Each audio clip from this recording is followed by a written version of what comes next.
¿Cómo están? Bienvenidos a Última Mirada. Hoy vamos a conversar con un invitado que no solamente es senador, no solamente preside la Comisión de Salud del Senado. De Medio Ambiente. De Medio Ambiente del Senado. Y estamos en salud. Y estás además en la Comisión de Salud, Sergio Gaona, del partido Unión Democrática Independiente. Exacto. ¿Qué tal, Fernando? Gusto saludar. Muy bien, pues muchas gracias. Gracias por la invitación. Déjame partir con una pregunta que es una pregunta que probablemente yo la podría hacer a todos los doctores que han venido aquí la primera vez desde hace, no sé, unos 12 años. ¿Se ha avanzado algo en las listas de espera? Pregunta difícil. Cuando uno mira los datos pareciera que no. Fíjate que mucho se habla de que aquí las listas de espera se han ido engrosando producto de la pandemia, pero cuando uno compara las cifras del 2018, prepandemia, y las cifras del 2023 o 2024, el aumento ha sido explosivo. 542% han aumentado las listas de espera en cáncer, por ejemplo, y en el caso del cáncer de mujer, en un gobierno feminista, ha aumentado el cáncer de mama 776%, comparando cifras del 2018 con el primer semestre del 2024. Entonces, yo creo que no, que efectivamente hay un problema importante, Sergio, con las listas de espera. ¿Eso obedece a alguna razón en particular o que de repente hay una suerte como de, entre comillas, epidemia alarmada donde la gente va a los hospitales y se encuentra con que no hay cama, no hay posibilidad de ser atendido? Mira, yo creo que finalmente esto es un problema crónico. Como estamos hablando de salud, vamos a hablar de que esto es un caso crónico y la dificultad salta a la vista. Yo creo que cuando a mí siempre me preguntan lo que tú me estás señalando, uno plantea desde la perspectiva de las propuestas, es decir, ¿qué creo yo que está faltando y que hay que hacer? Por ejemplo, la producción, la productividad en los hospitales públicos, los pabellones quirúrgicos, por ejemplo. En Chile el 14% de los pabellones quirúrgicos no funcionan. Y ahora con este problema del ajuste presupuestario, las dificultades presupuestarias que tienen los hospitales, eso va a disminuir todavía. Por lo tanto, teniendo pabellones no se usan. Además de la ocupabilidad o el uso de esos pabellones que sí están disponibles, no alcanzamos al 60%. Entonces tenemos un problema de productividad porque hay mala preparación prequirúrgica, porque no hay horarios de extensión, porque los pabellones en vez de iniciar a las 8 de la mañana empiezan un cuarto para las 9, y como tienen que terminar a las 3 y media de la tarde y ven que hay una operación a las 2, dicen no, mejor no porque no vamos a alcanzar. Hay una serie de ajustes que hay que hacer en lo prequirúrgico, en la productividad de los pabellones, en el cómo efectivamente se administra y se gestiona todo lo que tiene que ver con las enfermedades. Pero es, Sergio, un problema, si tú quieres, logístico o es un problema de, saber hacer la cosa para que funcione? Yo creo que es de logístico y es de gestión, absolutamente.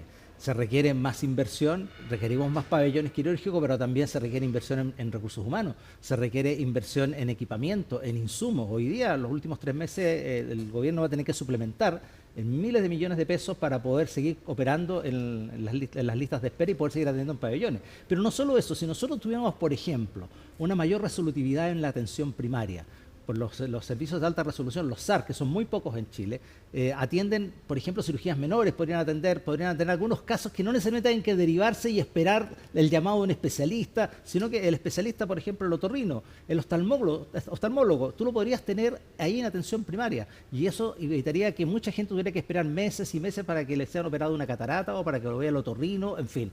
Y lo otro es la transparencia y la información. Eso es un desastre. La Contraloría acaba de encontrar una cantidad de problemas en cómo se administran las listas de espera, porque no hay claridad de la información. ¿Sabías tú que, por ejemplo, cada servicio de salud, cada hospital tiene su propio sistema para administrar las listas de espera? Porque son miles y miles de personas y tienen un sistema informático. Pero además hay un sistema nacional y estos sistemas no conversan, no hay traspaso automático de la información. La información de los hospitales locales, y estoy hablando de hospitales grandes, hospitales regionales, hospitales de alta complejidad, es manual. Entonces la cantidad de errores, duplicidad, hay 22 causas para poder emigrar a las personas en listas de espera. ¿Qué se han producido? Eliminaciones masivas de pacientes en las listas de espera, gente que fallece en las listas de espera, duplicidad de la información. O sea, ni siquiera hay claridad si los números que nos señalan los sistemas de listas de espera son los reales o no. Si pueden ser muchos más o podrían ser menos. Estamos hablando de casi 3 millones de personas. Y eso, Sergio, tiene que ver un poquitito con que la estructura de atención de salud pública y también privada, ¿cuál es el déficit respecto de lo que atiende? O sea, yo parto de la base que para que haya listas de espera debe ser porque los establecimientos que reciben no dan abasto para tanta gente que se atiende. Y eso significa cuánto más se necesitaría hacer para que eventualmente esta cosa no fuera tan grave. Yo creo que mira, ¿cómo funciona el sistema de listas de espera? Una persona va a la atención primaria, al consultorio de su barrio, va y tiene un problema traumatológico. Como no hay especialista en la atención primaria, es derivado a la atención secundaria y va al policlínico especialidades al hospital, por ejemplo. Y eso puede tardar 3 meses, 4 meses, 6 meses, 1 año, hasta que lo vea un especialista. Después el especialista, no, mire, ¿sabe qué? A usted vamos a tener que hacerle un cambio de cadera, hacer una órtesis de cadera. Y ahí tiene que esperar que se haga la cirugía y todo eso, y ahí se esperan 6 meses, 8 meses, 1 año, 2 años.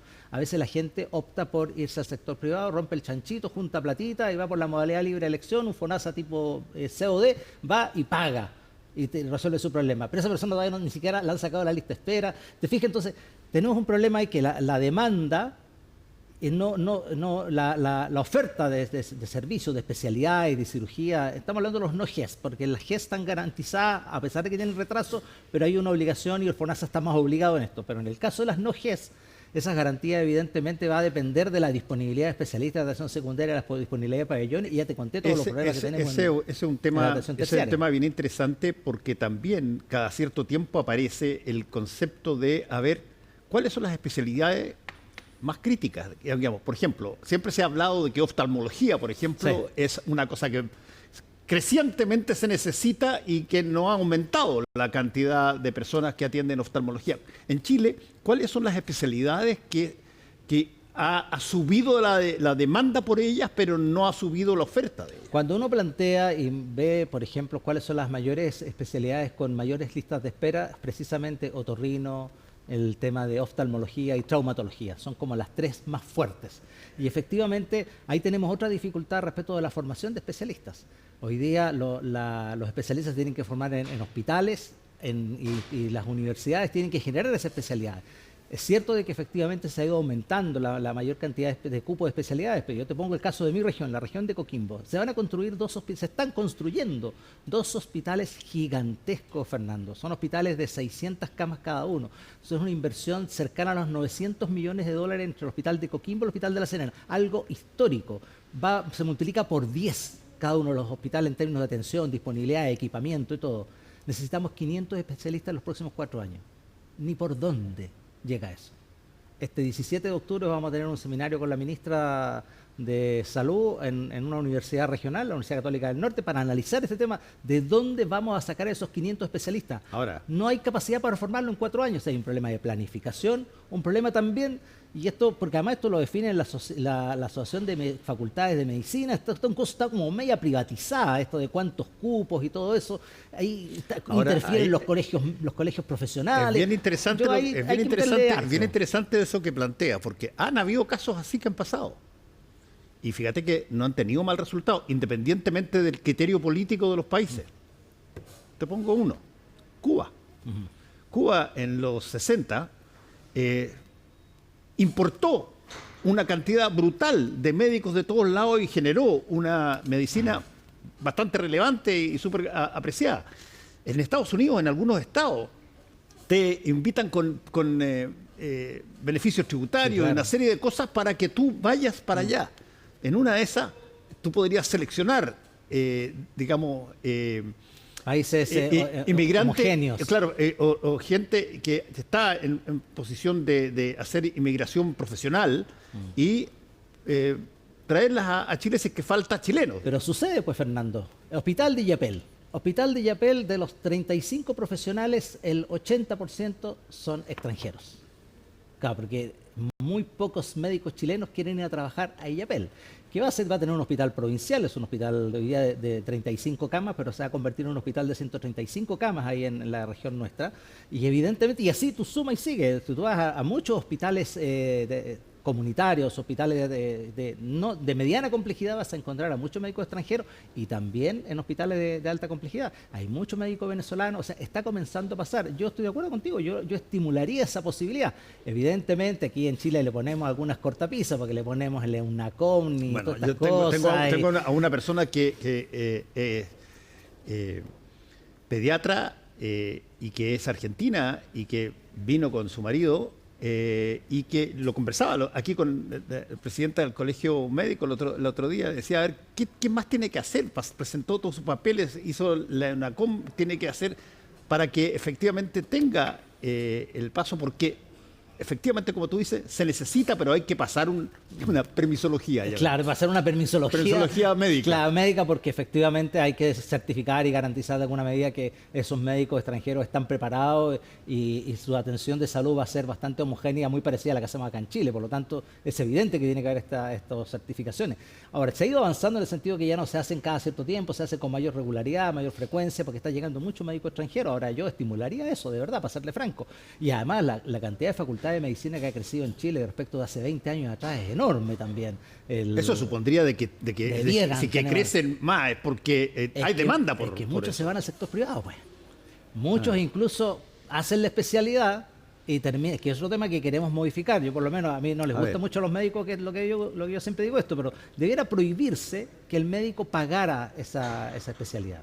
En el fondo, tú hoy día, cuando te haces la especialidad, estás 2 o 3 años haciendo la especialidad, es como una beca, tienes que devolver el doble del tiempo en un hospital público. ¿Qué hacen muchos médicos? Simplemente paga, o la clínica que los contrata paga esa beca y queda liberado. Eso hay que prohibirlo, porque son muchos los médicos que hacen eso, o muchos médicos que necesariamente nunca pagan su beca tampoco. Entonces, ahí también hay un tema de cómo apretas un poquito más, cómo obligas a que efectivamente aquellos médicos que van a hacer una beca, que han sido capacitados por el sector público, en hospitales públicos, con universidades públicas y todo ello, incluso con universidades privadas, tengan que devolver eso, pero en trabajo, no en plata ni salirse del sistema. Me parece súper interesante la idea. Déjame llevarte... No le gusta mucho a los médicos, pero bueno, hay que pensar en el país, pues no en los gremios corporativos, no en un gremio en particular, digamos. Uno a veces entiende determinadas lógicas porque las ha visto durante tanto tiempo. O sea, por ejemplo, a mí siempre me impresionó en el caso de los médicos el que tú tuvieras, por ejemplo, abrieras becas para una determinada especialidad, 2 becas. Claro. Que uno podría decir, a ver, ¿cómo económicamente se puede entender esto? Yo diría, bueno, la única forma que uno puede entender eso es que es regular de alguna manera cuánto cuesta ese servicio, porque son poquitos y por lo tanto no están asequibles a todo, y regulas de alguna manera las tarifas que cobran. Las becas de anestesistas, pues, por ejemplo. Son escasas, pues, y cuesta encontrar anestesistas, cuando los anestesistas se ponen de acuerdo, pueden negociar el precio con el hospital sin ningún problema, porque sin anestesista no puedes operar. Entonces, hay cuestiones que efectivamente hay que corregir, hay que ampliar, hay que abrir el mercado. Ahora, desde ese punto de vista, tú eres senador de la República y por lo tanto, ¿cómo es tu relación con el resto de los legisladores respecto justamente de este tema? ¿Se entiende el tema de la salud en Chile? Hay médicos en todas las tendencias políticas, por lo tanto uno podría tender a pensar, oye, quizás que se pongan de acuerdo puede resultar mucho más fácil. Mira, yo te diría, la experiencia que yo tengo en la Comisión de Salud aquí en el Senado y la experiencia que tuve en la Comisión de Salud cuando yo era diputado, la verdad las cosas que se entiende perfectamente. Para mí es un agrado, los miembros de la Comisión de Salud que me tocan en el Senado es un agrado porque saben muchísimo del tema. No todos son médicos, hay uno que es médico, otros abogados, otras personas tienen otras sociólogas, me parece que es la otra persona, y los otros son abogados. Y entienden y saben del tema porque han estado históricamente en la Comisión de Salud de cuando eran diputados y ahora que son senadores, por lo tanto hay una expertise y se entiende. Y además esta comisión es muy respetada dentro del Senado y en general normalmente las cosas que nosotros proponemos, quiero decir, como comisión, son muy bien recibidas por el resto de los senadores. Yo creo que sí, en el ámbito senatorial se entiende bastante el problema que hay. Nosotros tenemos un diálogo permanente con las autoridades ministeriales, con el Ministerio de Salud, con la ministra, con los subsecretarios, con todas las organizaciones de pacientes, en fin.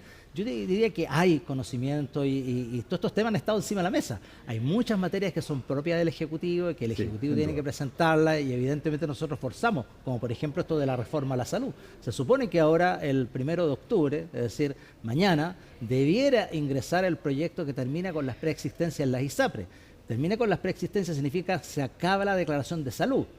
pero hemos sabido que el proyecto viene sin un fondo de compensación de riesgo. Entonces, ¿cómo vamos a darle viabilidad, por ejemplo, a ese fin a las preexistencias o la declaración de salud? Por lo tanto, dentro de la comisión vamos a tener que corregir eso y buscar fórmulas que permitan haber un fondo de compensación o algún otro mecanismo que pueda compensar los riesgos. Porque ¿cuál es la gracia de la declaración de salud? La declaración de salud le permite al sistema asegurador decir esta persona es más o menos riesgosa. Por lo tanto, permite establecer ciertos cobros. Porque hoy día, en definitiva, son seguros más bien individuales. Y nosotros tenemos que ir apuntando a que las ISAPRES sean seguros con más de características de seguridad social, más que de seguros individuales. Por tanto, para eso terminas con la preexistencia y Fernando Paulsen podría libremente cambiarse de ISAPRE sin que le preguntaran ni siquiera si estuvo enfermo de algo. Pero para eso, si la ISAPRE que te acepta a ti, o cualquier persona, o a mí, y si yo soy más riesgoso, evidentemente va a asumir un mayor costo. Entonces, ¿qué va a pasar si no hay un fondo de compensación? Me va a cobrar muchísimo más por los planes. Por lo tanto, lo que nosotros planteamos es tener un fondo de compensación inter-ISAPRES, es decir, que todas las ISAPRES aporten a un fondo y aquellas ISAPRES que tienen las carteras de usuarios o beneficiarios más añosas o con más patología, recibirían desde ese fondo la compensación. O algún otro mecanismo que compense los riesgos, porque si no es un saludo a la bandera y esto no va a terminar en nada. Así que yo espero que el gobierno en la tramitación entienda que tiene que haber un mecanismo que le dé viabilidad al fin de la declaración de salud, que es lo que queremos hacer. Sergio, el otro tema que yo creo que es importante tratarlo, porque no es algo que se desea, pero ya que viene igual, se sacan experiencias respecto de eso. Me estoy refiriendo a la epidemia, a la pandemia. Tuvimos una pandemia mundial. Tenemos posibilidades de que esto se repita también. A ver, ¿qué se aprendió de la pandemia? Porque si hay algo que podríamos haber dicho todos antes, 6 meses antes de la pandemia, digamos, es que no había de alguna manera una noción de que esto podía venir. Claro. Y por lo tanto, uno estaba preparado como normalmente está preparado para lo que puede, no tenía esta preparación para recibir a toda esta cantidad de gente. ¿Qué tanto esa lección, en qué se ha transformado o se va a transformar en lo que se venga en el futuro? Mire, yo espero que se haya aprendido la lección que hay que dejar de demonizar al sector privado. Tú pudiste ver que efectivamente aquí hubo una armonía y un trabajo conjunto entre el sector público y el sector privado y se sacó adelante la pandemia y Chile tuvo uno de los mejores resultados del mundo en esta materia. Sin embargo, en un gobierno, el que tenemos ahora, que además de ecologista, que ha provocado una serie de problemas a esa acepción de ecologista, además de feminista, y el cáncer de mama es el que más grave está matando más mujeres en Chile hoy día, además de decirse feminista, también es estatista, que piensa que todo lo va a resolver con el Estado. ¿Por qué? Y una muestra de ello es de que el año 2022 y el año 2023 no hubo ninguna licitación pública para entregar dineros para que las listas de espera puedan ser resueltas por privados, por ejemplo, salvo este año.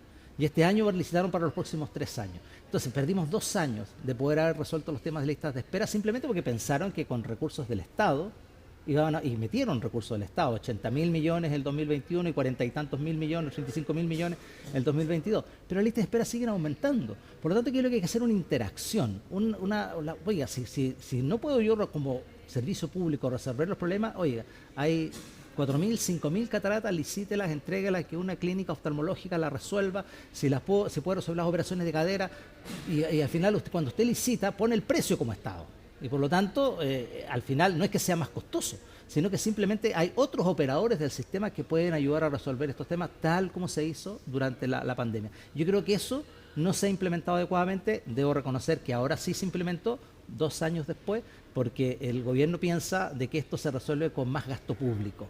Y no se resuelve solo con más gasto público, sino que se resuelve evidentemente con la posibilidad de la interacción, la interoperatividad con el sector privado y poder hacer una cosa conjunta. Las listas de espera es prácticamente una epidemia, por lo tanto así tiene que tratarse. Y de esa perspectiva hay que juntar a los dos sistemas, público y privado, y que los resuelvan aquellas cosas que no alcanza a resolver el sistema público, que los resuelva el sector privado. Ahora, tú lo planteaste, hay que juntarse el sector público, el sector privado, y todo eso tarde o temprano termina en el Parlamento donde vas a estar tú. Y te lo pregunto porque es parte de una situación que se da cada vez que hay elecciones. Estamos a elecciones territoriales ahora, municipales que vienen, y cuando hay elecciones, una de las cosas que son piedras matrices de cuando hay elecciones es que ¿no es el tiempo para que tú, de alguna manera, tengas incentivos para darle al gobierno de turno, cualquiera sea, una victoria sobre algo? Claro, entonces, claro, te presentan el fin de las listas de espera o te presentan, qué sé yo, una reforma de pensiones y no es el momento para que aparezca el gobierno aplaudiendo. Sin embargo, cuando estamos hablando de la salud, el problema no es básicamente que tengas una mala pensión durante los próximos 2 o 3 años, es que eventualmente no llegue a 2 o 3 años más. Mira, nosotros una demostración de que eso no necesariamente puede seguir siendo así es que se haya aprobado la legislación de cumplimiento tributario, que le va a permitir al gobierno disponer de 1.200 millones de dólares adicionales, más los ingresos del cobre, como dicen ellos, y los ingresos del royalty, le va a poder enfrentar el déficit que tienen con respecto a la ley de presupuesto, porque dicen de que el presupuesto va a crecer en un 2,7 y las perspectivas de crecimiento del país no sobrepasan el 1,5. Por lo tanto, se supone que va a haber... Dicen que no va a haber endeudamiento, vamos a ver todavía, yo no he visto el proyecto de ley, no lo han presentado todavía. Ayer el presidente dijo algunas cosas, pero mucha retórica y quiero ver, hay que ver en la letra chica cómo viene el presupuesto. Pero la ley de cumplimiento tributario se aprobó precisamente para facilitarle las cosas al gobierno. Ahora, estamos a punto de terminar de aprobar el que era en su principio un proyecto que presentó el presidente Piñera, que era el seguro catastrófico para los pacientes FONASA. Ahora no tiene nada de seguro catastrófico porque el gobierno lo transformó completo y lo transformó en un fondo para poder resolver listas de espera. Y estamos hablando de la posibilidad de que la persona que FONASA tipo C o D, e incluso A, B también, pero C y D, pueda atenderse en el sector privado y solo pagando un deducible. Y eso es un avance importante. Estamos, yo creo que a una sesión más de aprobar ese proyecto en comisión mixta. De ahí pasaría evidentemente a ambas salas y sería ley. Y ahí eso va a hacer que el gobierno disponga de poco más de 55.000 millones de pesos anuales. ¿Tú ves como posible? Yo veo que eso es posible absolutamente. Y eso se está dando precisamente porque la crisis que tenemos en salud es enorme. Y aquí yo no te estoy diciendo de que este gobierno haya provocado la crisis, no la ha gestionado bien, eso es verdad, pero esto es una cuestión que venimos arrastrando hace buen rato y nosotros estamos con toda la disposición de colaborarle, pero que efectivamente sin sesgo estatista, sin sesgo ideológico, sino que aquí lo que interesa es resolver los problemas a la gente.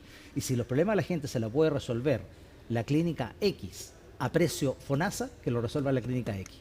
Y además corrijamos muchas cosas que hay en el sector público de salud. El sistema público de salud es uno de los sistemas que tiene más licencias promedio de días de ausentismo, por ejemplo. 33,5 días durante el año 2023. Ese 33,5 días hábiles de ausentismo por persona. Entonces, evidentemente... Eso, además de las vacaciones. Además de las vacaciones, estamos hablando de ausentismo por licencias médicas. Y ese es otro tema que también hay que mirar y hay que ponerle atajo. Sí, que también en una época fue... El abuso que hay, y no solo de licencias fraudulentas, sino el abuso que hay con las licencias médicas es enorme. Yo le pedí a la Superintendencia de Seguridad Social, la Suceso, que nos informara cuáles son las fechas donde más licencias médicas se producen y en qué ámbito de la actividad económica del país. Por ejemplo, diciembre, muy poca gente del retail sale con licencia médica, pero en enero mucha gente sale con licencia médica porque el promedio de sus ventas son de los últimos 3 meses y por lo tanto el subsidio que va a recibir es muchísimo más alto que si su licencia fuera en junio, por ejemplo. Y así empiezas a descubrir un montón de cosas cuando, por ejemplo, es muy probable que las licencias médicas sean más frecuentes en las vacaciones de invierno de los escolares, en fiestas patrias y en verano. Y eso es lo que le pedimos a los Sucesos que nos certifique, porque efectivamente hay un abuso. Es muchísimo. 1% del Producto Interno Bruto de Chile se va en pago de licencias médicas. Déjame, ponte ahí, aprovecha de ponerte ese que ahí está. Eso. No, déjame hacerte una pregunta que tiene que ver con algo que no se toma mucho en cuenta cuando se habla de problemas en determinados sitios o cuando se habla de posibilidades en determinados sitios. Pero que sí para el país es fundamental. Y me estoy refiriendo a qué tanto sigue la medicina siendo un principal incentivo para que alumnos que salen del colegio entren a estudiar. Mira, yo lo que veo que efectivamente las facultades de medicina siempre tienen sobredemanda. Cuando uno mira los puntajes de corte, y son puntajes elevados, y mira la cantidad de personas listas de espera, normalmente siempre hay listas de espera para estar a estudiar la carrera de medicina. Yo te diría que sigue habiendo mucho interés de los jóvenes de poder estudiar medicina. Mi preocupación está en cuando los jóvenes terminan su carrera y si esos jóvenes efectivamente quieren ir a servir al sector público o prefieren irse al sector privado. Entonces ahí donde tenemos, yo creo que la dificultad está más allí que en el ingreso, porque cuando las 20 facultades de medicina, creo que al número así parece que hay, más o menos, no tengo el detalle preciso hoy día, o sea, hace rato que dejé de ser rector, así que hace más de 12, 13 años que dejé de ser rector, así que ya no sigo tanto los datos de admisión y todo ello, pero las 20 facultades de medicina o un poco más que hay, siempre terminan con listas de espera y además los puntajes de corte siguen siendo cada vez más altos. Son muy altos. Entonces, sí, evidentemente hay interés. Y yo te diría, los médicos para mí son de la gente más inteligente que hay en este país, pues por lo menos medidas por el sistema de admisión de admisión a las universidades. Bajo ese sistema de medición, conocimiento en matemáticas y lengua son como los más inteligentes. Entonces, uno esperaría que tomaran decisiones muy inteligentes. Y una decisión para mí inteligente sería que hay que primero servir al Estado y sobre todo aquellos que tienen crédito con aval del Estado, aquellos que tienen gratuidad, debieran hacer algún esfuerzo importante de irse al sector público. Yo espero, y yo he sentido, por lo menos en las conversaciones que he tenido con jóvenes que han estado, jóvenes de distintos sectores políticos, en reuniones que me toca a veces en mi región, yo siento que hay un mayor compromiso por entrar a servir al Estado, y más que servir al Estado, servir a la gente. Y eso se refleja cuando un médico sale, que no se me vaya al tiro a una clínica, sino que efectivamente elija hacer la carrera como médico general de zona, o se vaya a prestar servicio a un hospital, en fin, haga una beca de especialidad y después no pague, o pida que el que lo va a contratar pague para no devolver el tiempo, sino que efectivamente esté por lo menos 3 años de especialidad, más unos 6 años, que por lo menos tenemos 10 o 15 años en el sector público apoyando la salud de los chilenos. Queda poquito tiempo, te quiero hacer preguntas sobre, a ver, enseñanzas que nos ha dejado de alguna manera el tiempo presente, y eso te lo expando, digamos, 20, 30 años. En materia de enfermedades, las pandemias se vinieron a instalar. Es algo, o sea, el hecho de que aparezca un bicho que se expande por todo el mundo en un mundo que tiene una capacidad de transporte de un lugar a otro, pero brutalmente grande, y que además tiene muchas concentraciones en ciudades, en lugares, etcétera. ¿Qué tanto tenemos en nosotros que precavernos de fenómenos como ese? La pandemia la vivimos, pero ojo, para todos los efectos prácticos, aquí en Chile no pegó tan fuerte como en otros lados, porque entre otras cosas, aparentemente lo hicimos bastante bien para protegernos. Pero, ¿esas van a ser las amenazas del futuro en términos de salud? ¿Pandemias, ese tipo de cosas? ¿Más que guerras, por ejemplo? Yo creo que pandemias de todas maneras van a ser y yo creo que no hay que, si esta fue una pandemia anterior, fue hace 100 años atrás, yo creo que va a pasar menos tiempo para que tengamos otra. Lo importante es que nosotros como país probablemente no seamos capaces de evitar una pandemia, pero sí seamos capaces de enfrentarla adecuadamente como se hizo en esta pandemia del COVID-19, y creo que está la experiencia y debemos estar preparados para eso. Y hay que prepararse para eso. Y hay que prepararse además también, cada vez la gente vive más años. Por lo tanto, tenemos que tener respuestas de salud, y no solo en salud, sino que en distintas materias para esas personas que viven más años hoy día. Ya hoy día no estamos hablando de la tercera edad, ya estamos hablando de la cuarta edad, de los 85 años en adelante. Mucha gente va a empezar a llegar a esa edad. En 30 años más la población nuestra va a envejecer. Cada vez tenemos menos nacimientos, o sea, tenemos problemas de natalidad importantes. Vamos a tener que pensar en qué incentivos vamos a tener para estimular la maternidad. O sea, son cuestiones que se nos vienen para los próximos 30 años. La baja natalidad, la mayor cantidad de personas, de adultos mayores. Por lo tanto, ¿cómo preparar a nuestro sistema de salud para atender a esa cantidad de personas que va a traer muchas dificultades traumatológicas, de salud mental, problemas de las enfermedades crónicas como la diabetes, cardiovasculares, en fin, hipertensión arterial y un sinnúmero de otras patologías asociadas también a la edad? ¿Cómo preparamos al sistema de salud? ¿Sabes tú cuántos geriatras tenemos hoy día? Muy poco. Yo cada vez que hago esta pregunta a un doctor me responde un poco con, ¿sabes tú cuántos geriatras tenemos? Y sin embargo nosotros somos uno de los países que tiene una de las tasas más altas en América Latina en términos de vejez. Yo siempre pongo el ejemplo de que antes se decía, oye, Chile, país joven, etcétera, acá allá. Tú ves hoy día las estadísticas que te da el registro civil de, por ejemplo, edad. Claro. y tú estás cerca de los 35, 36 años como promedio. Claro, exacto.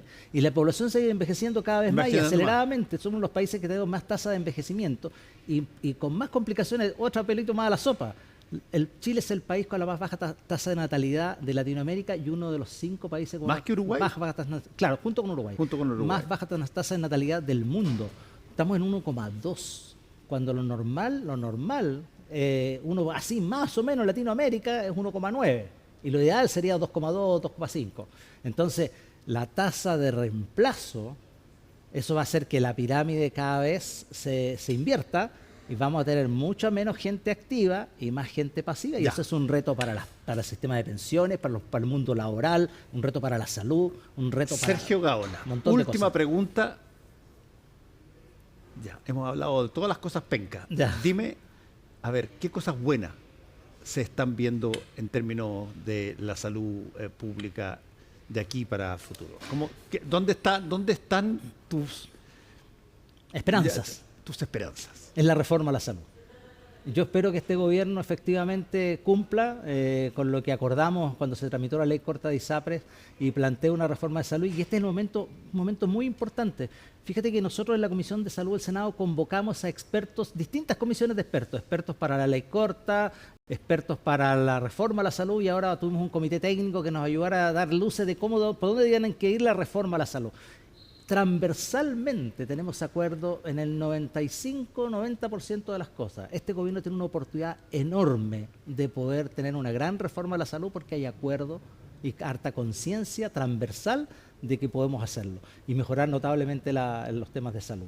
La interoperatividad entre el sector privado y el sector público, la interoperatividad al interior del propio sistema público. Hoy día no conversan los servicios de salud entre sí, acuérdense que son todos servicios descentralizados y autónomos, y además hay hospitales autogestionados autónomos que no tienen que rendirle cuentas ni al servicio de salud, salvo los temas técnicos, ni menos al ministerio. Entonces, tenemos una oportunidad de hacer una reforma relevante a la salud y esa es mi esperanza, que ayude a mejorar la salud de los chilenos en calidad, que estoy seguro que los médicos nuestros en Chile son buenos y hacen una buena atención de calidad, pero también en oportunidad. Y cuando digo oportunidad, no tener esas largas listas de espera, especialmente en cáncer, que está provocando primera causa de muerte en Chile y en mi región, a lo menos la primera causa de muerte en mujeres también. Sergio Gaona, muchas gracias por haber estado con nosotros hoy día aquí en Última Mirada. Muchas gracias a ti, Fernando, por la invitación.